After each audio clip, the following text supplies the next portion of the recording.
The Owl House is making a comeback, and it's not the way you quite expected. After Disney canceled the Owl House, after fans fought to try and save it, and after everyone thought it was over, the revolutionary Dana Terrace just pulled off the most insane comeback we have ever seen before. She just announced a graphic novel continuing her story. This is not a drill.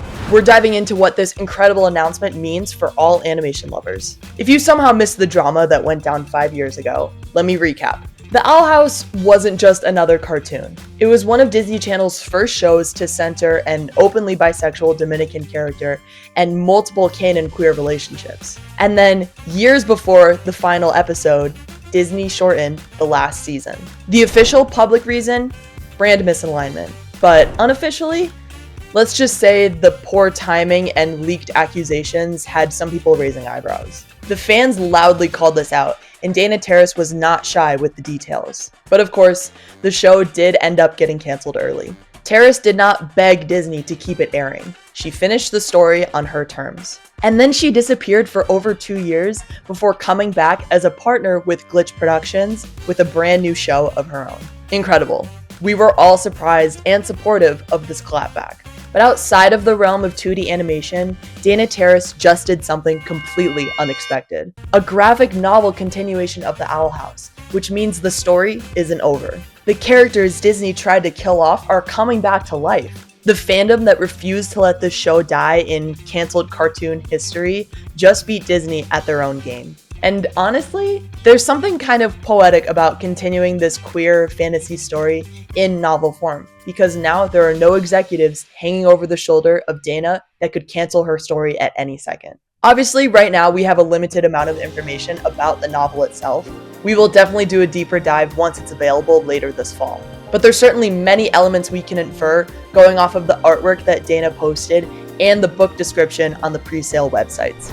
Hey guys, it's me at my desktop. We're going to be analyzing the art that Dana Terrace posted. We're going to be picking apart some elements and figuring out what that could mean for the story, since we don't have a lot to go off of right now. Okay, so looking at this art here, we can see that Luce has definitely grown out her hair a bit since the end of the show. She has like a messy bun, I think, in the back here, actually. And then Ida, of course, is rocking her new and improved Harpy look. And then King here, who is obviously the main focus point of the artwork, I think is, he's rocking that look that he had at the end of the show, where he was a bit longer and skinnier. He had longer horns to signify that he was growing older, but he hadn't reached like full Titan capacity yet. It's just kind of hard to tell from this angle, but I think that's what we're looking at here. And then according to both the art, the caption, and the description of the book, the collector will in fact be making a return. We can see here he has a pretty pensive look on his face, which is a pretty sharp contrast to the immature and childish version that we knew from the show. So I wonder if he'll be having any like major character growth here by the end of the novel. If we look in the upper left-hand corner, we can see some sort of silhouette or shadow or sculpture of King's dad here.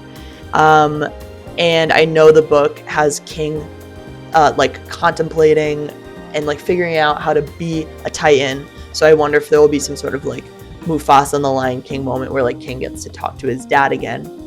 In the background here, we can see Willow and Hunter. They're looking very happy. They're looking at a big flock of red birds, which I can only hope is some sort of ode or homage to Flapjack. Maybe like a new Palisman comes along, something like that. That would be really cool.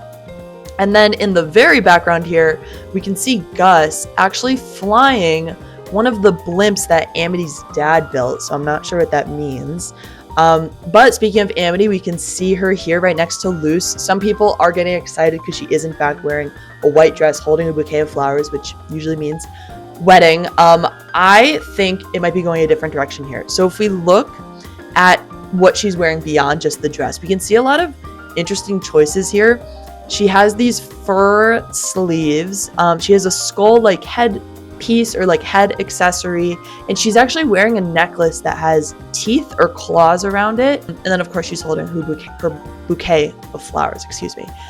And I can't help but think this odd decor means that she might be attempting to pay some sort of respect to a titan, whether that's king or like we discover another titan, or she's like walking towards some sort of like ritual or like worshiping some sort of unworldly deity.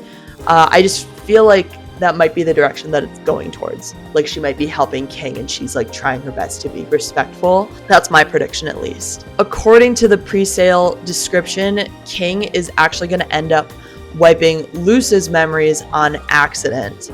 But don't fear, because the novel has been described as like a humorous, unforgettable adventure.